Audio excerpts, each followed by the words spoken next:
রাগ হচ্ছে আগুনের বৈশিষ্ট্য, মাটির বৈশিষ্ট্য কি? নমনীয় হওয়া, বিনয়গত হওয়া। কথা বুঝতে পেরেছেন? বিনয়ী হওয়া। রাগ যদি বেশি উঠে যায়, বসে যান, অজু করে ফেলেন। যখন আপনি রাগারাগি বেশি করবেন, তখন দুষ্ট জিন ওখানে আরও ওয়াসওয়াসা বেশি দিবে। এই জন্যই রাগের মাথায় মানুষ মানুষের কুবাইতে পারে। যে মানুষটা কুবাইতেছে উনিও বলে এরপরে যে আমি কেমনে কুবাইলাম ভাই আমি জানি না। কথা বলেন না কেন?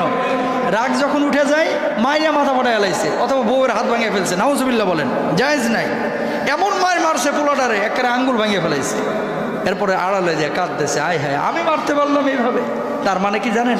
আসলে যখনই রাগটা উঠছে, ওই বদজিন ওখানে বসছে, এর মাথাটাকে মস্তিষ্কটাকে নষ্ট করে এই আকামটা করে ফেলছে। এই জন্য তার হিতাহিত জ্ঞান হারায় গেছিল, ঠিক কিনা? এই জন্য রাগ যখন উঠবে সাথে সাথে কি করবেন? বসে যাবেন।